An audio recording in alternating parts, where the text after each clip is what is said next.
Hello everyone, कैसे हो आप लोग। आप सभी का आज के वीडियो में बहुत बहुत स्वागत है। तो आज यहाँ पे आप देख सकते हैं कि ट्वेल्थ क्लास का जो आपका ज्योग्राफी का बुक है उसका जो थर्ड वाला चैप्टर है यहाँ पे human settlement and land use, ये पूरा जो कंप्लीट एक्सरसाइज है आज यहाँ पे हम लेके आ गए हैं। ओके, इसके अंदर जितने भी क्वेश्चन है सारे के सारे क्वेश्चन हम लोग यहाँ पे देखने वाले हैं। अगर आप सबसे पहला वाला क्वेश्चन देखते हो जिसमें आपको पूछा है identify the correct correlation. Okay, यहाँ पे एक तरह से ये एमसीक्यू टाइप क्वेश्चन है जिसमें आपको चार ऑप्शन दिए होंगे और चार ऑप्शन में से कोई भी एक करेक्ट ऑप्शन क्या करना होगा, आपको टिक मार्क करना होगा। ओके, तो यहाँ पे आप देखें कि जितने भी क्वेश्चन है सबके जो आंसर है हमने क्या किए, हाईलाइट करके दिए हैं। ओके, ये आपका नेक्स्ट क्वेश्चन है। नेक्स्ट क्वेश्चन में अगर आप देखोगे तो यहाँ पे आपको पूछा है ज्योग्राफिकल रीजन। ओके, यानी अगर आप ज्योग्राफी पढ़ते हो तो ज्योग्राफी के अंदर जो मेन आपका पूरा कंटेंट होता है वो बेस होता है आपके ज्योग्राफिकल रीजन के ऊपर, यानी जो पर्टिकुलर एक आपका ज्योग्राफी है पूरे वर्ल्ड का उसके ऊपर बेस होता है आपका ज्योग्राफी का सब्जेक्ट। ओके, अगर आप सबसे पहला वाला क्वेश्चन देखते हो, ओके, जिसमें अगर आपको पूछा है कि not all rural settlement change into the urban settlement. Okay, तो ये बात बहुत ही करेक्ट है कि आप हर एक रूरल सेटलमेंट को आप अर्बन सेटलमेंट में चेंज नहीं कर सकते, ये इम्पॉसिबल है। ओके,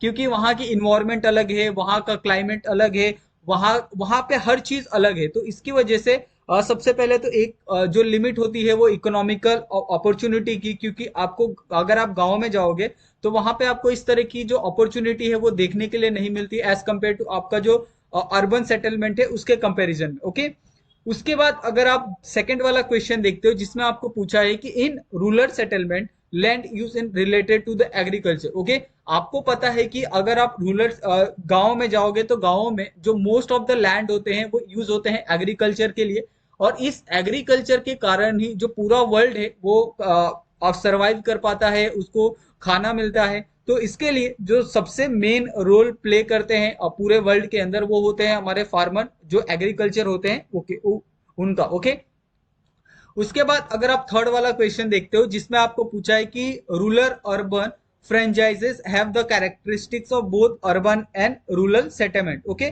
तो यहाँ पे आपको जो रूरल अर्बन जो फ्रिंजेस है उनका यहाँ पे कैरेक्टरिस्टिक्स आपको पूछा है, चाहे वो अर्बन हो या फिर रूरल हो। ओके, तो ये दोनों में उनका सेटलमेंट में किस तरीके से रोल होता है वो आपको यहाँ पे पूछा है। ओके, अगर आप फोर्थ वाला क्वेश्चन देखते हो जिसमें आपको पूछा है कि growth of urban area is link to the land use. Okay, यानी अगर आप किसी भी अर्बन एरिया का ग्रोथ करना चाहते हो तो वो लैंड यूज के साथ ही हो सकता है। ओके, अगर आप लैंड का इस्तेमाल अच्छे काम के लिए करोगे तो ही अर्बन जो एरिया है उनका इस्तेमाल एज अ ग्रोथ के रूप में हम लोग कर सकते हैं। ओके, उसके बाद अगर आप क्वेश्चन नंबर 3 देखते हो जिसमें आपको पूछा है कि right a short note on. Okay, यहाँ पे ऐसे सब जो क्वेश्चन होते हैं आपको मोस्टली कितने 4 मार्क्स के लिए आते हैं। ओके, तो ये बात आप ध्यान रखो एग्जाम के अंदर।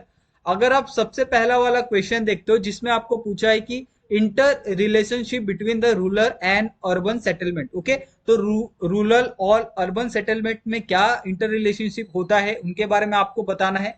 जैसे अगर आप इकोनॉमी के बारे में बात करते हो, flow of good and services के बारे में बात करते हो, या फिर माइग्रेशन एंड मोबिलिटी के बारे में बात करते हो, या फिर नॉलेज एंड इंफॉर्मेशन एक्सचेंज के बारे में बात करते हो, तो दोनों के अंदर आपको जो डिफरेंसेस है चाहे आपका रूरल या एरिया हो या फिर अर्बन एरिया हो आपको देखने के लिए मिलता है। ओके, उसके बाद अगर आप नेक्स्ट क्वेश्चन देखते हो जिसमें आपको पूछा है कि प्रॉब्लम ऑफ अर्बन सेटलमेंट, तो अर्बन सेटलमेंट में क्या प्रॉब्लम आती है।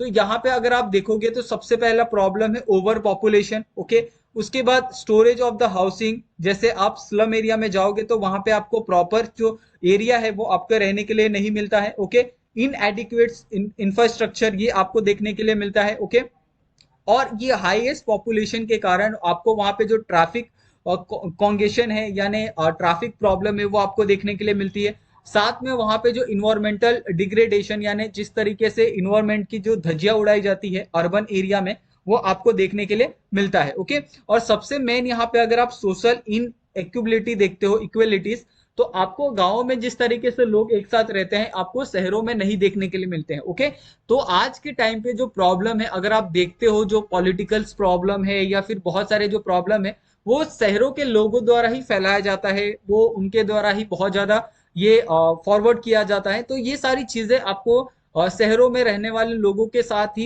ये जो प्रॉब्लम है वो स्टार्ट होती है। ओके, उसके बाद यहाँ पे अगर आप नेक्स्ट क्वेश्चन देखते हो जिसमें आपको सबर्ब यानी एक तरह से रूरल और अर्बन के बीच का जो एरिया होता है, जो हाईएस्ट, जहाँ पे आपको एक तरह से कह सकते हैं जो बहुत ज्यादा वेल एजुकेटेड होता है, वहां पे आपको रेसिडेंशियल फोकस देखने के लिए मिलता है, कम्युनिटी एंड वर्क प्लेस आपको देखने के लिए मिलता है, वहां पे आपको लो डेंसिटी डेवलपमेंट आपको देखने के लिए मिलती है। ओके, वहां पे कार ओरिएंटेड ये सारी चीजें आपको देखने के लिए मिलती है, एमिनिटीज और सर्विस वहां पे आपको बहुत अच्छी देखने के लिए मिलती है, और ये फैमिली ओरिएंटेड होती है, वहां पे आपको स्कूल्स, पार्क, ये सारी चीजें आपको सबर्बन में देखने के लिए मिलती है। अगर आप मुंबई साइड जाओगे या फिर दिल्ली में कुछ ऐसे एरिया हैं जो पूरी तरह से सबर्बन है, ओके, तो वहां पे अगर आप जाओगे तो ऐसे सब चीजें आप वहां पे देख सकते हो। ओके, उसके बाद यहाँ पे नेक्स्ट यहाँ पे क्वेश्चन है आपका मिक्स लैंड यूज। ओके, तो मिक्स लैंड यूज का एक तरह से हम लोग कह सकते हैं कि आपका लैंड का इस्तेमाल हम लोग अलग अलग कामों में कर सकते हैं,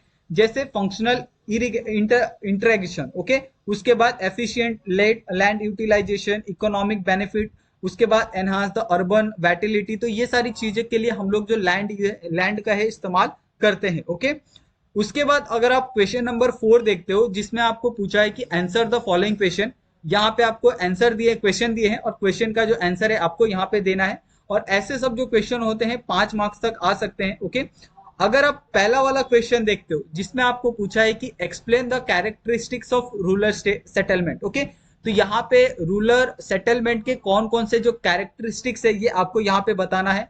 सबसे पहला तो आपका साइज एंड पॉपुलेशन क्या है, एग्रीकल्चर ओरिएंटेशन किस तरीके से है, लैंड यूज किस तरीके से होती है, ओके, स्पैरिसिटी ऑफ सर्विसेज कैसी है वहां पे, क्लोज नाइट कम्युनिटीज कैसी है वहां पे, और ट्रेडिशनल एग्रीकल्चर कैसा है वहां पे। तो उसके हिसाब से ही वहां पे जो सेटलमेंट है वो पॉसिबल होता है, और वहां पे जो भी कैरेक्टरिस्टिक्स है वो यहाँ पे हमने लिख के दिए हैं आपको। ओके, उसके बाद अगर आप नेक्स्ट क्वेश्चन देखते हो, इसमें पूछा है कि what factor are responsible for development of various pattern in settlement, give example. Okay, तो क्या क्या चीजें, कौन कौन से जो फैक्टर होते हैं वो रिस्पॉन्सिबल होते हैं development of various pattern in settlement. जैसे अगर आप देखते हो सबसे पहला होता है वहां का जो टोपोग्राफी होता है, वहां का जो लैंड कैसा है उसके ऊपर होता है सबसे मेन। उसके बाद वहां पे वाटर की अवेलेबिलिटी है या नहीं है, ये सबसे मेन चीज है। ओके, ट्रांसपोर्टेशन रूट वहां पे अवेलेबल है या नहीं, वहां पे नेशनल हाईवे है, रोड है, या रेलवे नेटवर्क है या नहीं, तो ये सारी चीजें बहुत ज्यादा मैटर करती है अगर आपको कहीं पे भी सेटलमेंट करना है। इकोनॉमिक्स एक्टिविटीज वहां पे है क्या नहीं। ओके, उसके बाद हिस्टोरिकल एंड कल्चरल फैक्टर भी बहुत ज्यादा इंपॉर्टेंट करता है। अगर आप देखते हो कि मोस्ट ऑफ द जो पॉपुलेटेड सिटीज है वो यहाँ पे बसे हैं जहाँ पे पहले से ही जो हिस्ट्री है वो क्रिएटेड है, हिस्ट्री वहां पे है, वहां से पहले से ही लोग बहुत सारी चीजें करते थे, तो वहीं पे आपको देखने के लिए मिलती है। साथ में गवर्नमेंट पॉलिसी एंड प्लानिंग, तो कहाँ पे सबसे ज्यादा जो फैसिलिटी है गवर्नमेंट की वो प्रोवाइडेड होती है, तो वहां पे भी आपको जो सेटलमेंट है वो बेहतर देखने के लिए मिलता है। ओके, उसके बाद अगर आप नेक्स्ट क्वेश्चन टाइप देखते हो जिसमें आपको डिफरेंशिएट बिटवीन बोला है, तो यहाँ पे अगर आप सबसे पहला क्वेश्चन देखते हो कि land use and the land cover, तो लैंड यूज अलग होता है और लैंड कवर अलग होता है। लैंड यूज का मतलब होता है कि लैंड का इस्तेमाल हम लोग अलग अलग चीजों के लिए करते हैं। ओके, उसके बाद अगर लैंड कवर को देखते हो तो लैंड कवर में मोस्टली जो पूरा एक लैंड है वो किस तरीके से कवर है, कितने लैंड में आपको ये जो ये है क्या बोलते हैं सिटीज है, फॉरेस्ट है, ये सारी चीजें आपको देखने के लिए मिलती है। उसके अंदर वेजिटेशन कितना है, नेचुरल फीचर कितने हैं, उसके बाद आर्टिफिशियल स्ट्रक्चर कितने हैं, ये सारी चीजों के हम लोग क्या करते हैं, उसको लैंड कवर को डिफ्रेंशिएट करते हैं। ओके, उसके बाद यहाँ पे अगर आप सेकंड क्वेश्चन देखते हो जिसमें आपको पूछा है कि barren and non agriculture land. Okay, तो सबसे पहले तो आपको बैरन लैंड के बारे में पता होना चाहिए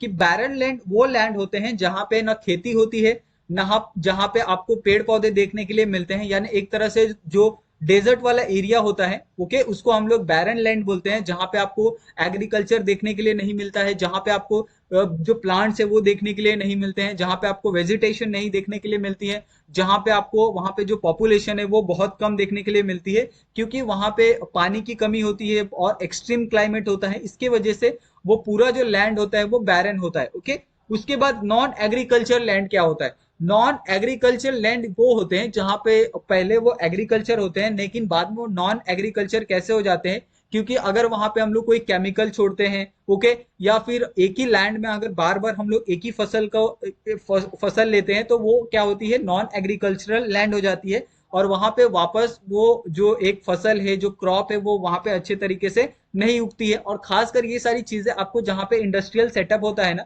उसके आसपास देखने के लिए मिलती है। ओके, उसके बाद यहाँ पे थर्ड क्वेश्चन आपको पूछा है कि रेडियल पैटर्न क्या होता है और सर्कुलर पैटर्न क्या होता है। ओके, अगर आप किसी भी सिटी को प्लान करते हो, किसी भी सिटी को अगर आप बनाना चाहते हो, तो उसके लिए बहुत पहले से प्लान किया जाता है कि इस सिटी को कैसे बनाया जाएगा, वहां का सीवेज कैसा रहेगा, वहां पे आपको जो पाइपलाइन की कनेक्शन है वो किस तरीके से दी जाएगी, सिटी का स्ट्रक्चर कैसा रहेगा, जो बिल्डिंग्स होंगी उनका स्ट्रक्चर कैसा होगा। तो ये सारी चीजें आपको देखने के लिए मिलती है, वो अलग अलग पैटर्न के हिसाब से। ओके, तो उसमें आते हैं आपके रेडियल पैटर्न हो गए, सर्कुलर पैटर्न हो गए। रेडियल पैटर्न में एक तरह से कह सकते हैं इस तरीके से स्ट्रेट, और सर्कुलर पैटर्न में आपको इस तरीके से जो हाउस का अरेंजमेंट है वो आपको देखने के लिए मिलता है। ओके, उसके बाद यहाँ पे nucleated and the disperse settlement. Nucleated settlement आपको मोस्ट ऑफ द जो ये है वो क्या बोलते हैं, एक तरह से जो सिटीज है जहाँ पे आपको बहुत जो टावर जैसे जो बिल्डिंग्स है, जहाँ पे एक ही बिल्डिंग के अंदर लगभग 1,500 जो घर होते हैं आपको देखने के लिए मिलते हैं। तो ऐसे चीजों को हम लोग न्यूक्लिएटेड सेटलमेंट बोलते हैं। और अगर आप डिस्पर्स सेटलमेंट की बात करो तो ये आपको मोस्ट ऑफ द टाइम आपको ये विलेजेस के अंदर देखने के लिए मिलते हैं, या फिर अगर आप पहाड़ों के ऊपर जाओगे तो वहां पे आपको देखने के लिए मिलते हैं। ओके, अगर आप यहाँ पे ड्रॉ करके अगर आप इस चीज को देखते हो, यहाँ पे हमने पूरा बहुत प्रॉपर तरीके से जो डायग्राम है आपको दिखाने की कोशिश की है। जैसे अगर आप लीनियर सेटलमेंट की बात करते हो तो लीनियर सेटलमेंट आपको मोस्ट कहाँ पे दिखता है, वो दिखता है आपको समुद्र के किनारे, या फिर अगर कोई नदी है, कोई रिवर है, उसके किनारे आपको ऐसा जो लीनियर सेटलमेंट है वो दिखता है। क्योंकि आपको पता है कि आप सबसे ज्यादा किसके ऊपर डिपेंड करते हो, खाने के ऊपर, पानी के ऊपर। ओके, तो ये मोस्ट ऑफ द चीजें अगर जहां पे आपको मिलती है वहीं पे आपका जो सेटलमेंट है वो देखने के लिए आपको मिलता है। ओके, तो यहाँ पे आप देख सकते हैं ये पूरा एक जो सेटलमेंट है वो पूरा एक रिवर के आसपास आपको देखने के लिए मिल रहा है। ओके, उसके बाद अगर आप रेडियल सेटलमेंट देखो तो यहाँ पे अगर आप देखते हो तो इस तरीके से आपको सेटलमेंट देखने के लिए मिलती है। ओके, तो इस तरीके के सेटलमेंट को हम लोग रेडियल सेटलमेंट बोलते हैं। ठीक है, उसके बाद अगर आप नेक्स्ट यहाँ पे कॉम्पैक्ट सेटलमेंट देखते हो तो ये आपको मोस्ट ऑफ द ये जो सेटलमेंट है वो आपको सिटी के अंदर देखने के लिए मिलते हैं, जहां पे एक के ऊपर एक के ऊपर एक के ऊपर बहुत सारे जो घर है वो आपको बने हुए देखने के लिए मिलते हैं। ओके, और ये आपका जो डिस्पर्स सेटलमेंट है, यानी एक घर यहाँ पे और दूसरा घर बहुत दूर आपको देखने के लिए मिलता है, तो उसको हम लोग डिस्पर्स सेटलमेंट बोलते हैं, जहां पे ये सारी चीजें आपको मोस्ट ऑफ द जो पहाड़ी इलाके हैं वहां पे आपको देखने के लिए मिलती है। ओके, उसके बाद अगर आप नेक्स्ट क्वेश्चन देखते हो तो नेक्स्ट क्वेश्चन यहाँ पे आपको एक, यहाँ पे जो महाराष्ट्र का एक सिटी है, ओके, जो लोनार विलेज है यहाँ पे, सरस्वती विलेज है, उसका यहाँ पे पूरा एग्जांपल दिया है, जिसके अंदर एक लोनार लेक है, लोनार सिटी है। ओके, और यहाँ पे आप देख सकते हैं कि दोनों अगर आप इमेज को अगर आप देखो, दोनों इमेज को अगर आप कंपेयर करो तो उसके हिसाब से यहाँ पे आपको कुछ क्वेश्चन पूछे हैं। ओके, यहाँ पे आपको कुछ बताना है। अगर आप पहले इमेज को देखो तो यहाँ पे आपका ये लोनार लेक है। ओके, ये आप कंफर्म करते हो। यहाँ पे लोनार सिटी है, ये आप कंफर्म करते हो। लेकिन अगर आप जैसे ही दूसरे इमेज में आते हो तो दूसरे इमेज में देखते हो कि लोनार जो सिटी है वो एज कंपेयर टू ये सिटी के मुकाबले थोड़ा सा बढ़ गया है। ओके, यानी ये जो इमेज है आपकी 2005 एंड 6 की है। ओके, ये और ये इमेज है आपकी 2015 एंड 60 की, यानी जो विलेज का साइज है, लोनार सिटी का साइज है, वो क्या हो गया, बढ़ गया है। और अगर आप देखोगे ये टेम्पल के आसपास, तो यहाँ पे पहले जो टेम्पल था यहाँ पे, वहां पे आपको बहुत ज्यादा पॉपुलेशन देखने के लिए नहीं मिल रहा। लेकिन अगर आप दूसरे में देखोगे तो यहाँ पे आपको जो हाईएस्ट पॉपुलेशन है वो आपको यहाँ पे देखने के लिए मिल रहा है। ओके, अगर आप यहाँ पे लेक देखोगे तो लेक के आसपास भी आपको कोई चीज नहीं दिखाई दे रही है। लेकिन अगर आप दूसरे में देखोगे तो यहाँ पे आपको एग्रीकल्चर लैंड है वो आपको देखने के लिए मिल रही है। ओके, और उसके साथ साथ यहाँ पे और भी बहुत सारी जो चीजें हैं वो आपको देखने के लिए मिल रही है। यहाँ पे आपको एक फॉरेस्ट एरिया देखने के लिए मिल रहा है। तो ये सारी चीजें आपको चेंजेस होते हुए देखने के लिए मिलती है किसी भी ज्योग्राफिकल जो पार्ट है उसके अंदर। ओके, और यहाँ पे आपको जो पूरा एक क्या क्या चीजें आपको यहाँ पे चेंजेस आपको देखने के लिए मिल रहे हैं, वो सारी चीजें यहाँ पे हमने नोट डाउन की है। ओके, और भी अगर आप चीजों को नोट डाउन कर सकते हो तो आप कर लो। ओके, यहाँ पे हमने टोटल लगभग यहाँ पे 7 पॉइंट दिए हैं, तो आप इसके अलावा भी और भी बहुत सारे जो पॉइंट्स है उसको आप एडअप कर सकते हो। ओके, उसके बाद अगर आप नेक्स्ट क्वेश्चन देखते हो, ओके, तो नेक्स्ट क्वेश्चन में आपको पूछा है कि read the given passage and answer the following question. अगर आप अपने टेक्स्ट बुक के अंदर देखोगे तो आपको वहां पे एक बहुत ही अच्छा सा कमाल का एक पैसेज दिया है, और उस पैसेज के ऊपर आपको टोटल 4 क्वेश्चन दिए हैं। तो यहाँ पे आप देख सकते हैं चारों क्वेश्चन का जो आंसर है आपको यहाँ पे दिया गया है। The human settlement mention in the passage are, उसके बाद urban and rural area are classify based on the precise definition set by the US census bureau and the similar system, ये कैसा है। उसके बाद नेक्स्ट यहाँ पे देखिए the passage mention various function carried out in the rural settlement. Okay, उसके बाद यहाँ पे अगर आप नेक्स्ट क्वेश्चन देखते हो कि law order service settlement and the high order service settlement, तो ये सारी चीजों का जो आंसर है आपको वहां पे देखने के लिए मिलता है। ओके, और इस तरीके से यहाँ पे ये जो पूरा एक्सरसाइज है वो यहाँ पे खत्म होता है। अगर आपको फिर भी कुछ डाउट होता है तो आप लोग हमें कमेंट करके पूछ सकते हो। आप चाहो तो आप टेलीग्राम और हमें इंस्टाग्राम पे भी मैसेज कर सकते हो, वहां पे भी आपके जो भी डाउट है वो आप पूछ सकते हो। और आपसे हमारा यही रिक्वेस्ट रहेगा कि अगर आपको वीडियोस अच्छी लगती है हमारी, तो आप प्लीज वीडियो को लाइक कीजिए, अपने दोस्तों के साथ शेयर करिए और प्लीज हमारे चैनल को सब्सक्राइब करना बिल्कुल मत भूलिएगा, ताकि हम ऐसे ही बहुत सारे जो वीडियोस है आपके लिए हम ला सके। और प्लीज हमें सपोर्ट करिए। थैंक यू सो मच आप सभी का वीडियो देखने के लिए। मिलते हैं हम लोग नेक्स्ट वीडियो में नए टॉपिक के साथ। Thank you so much.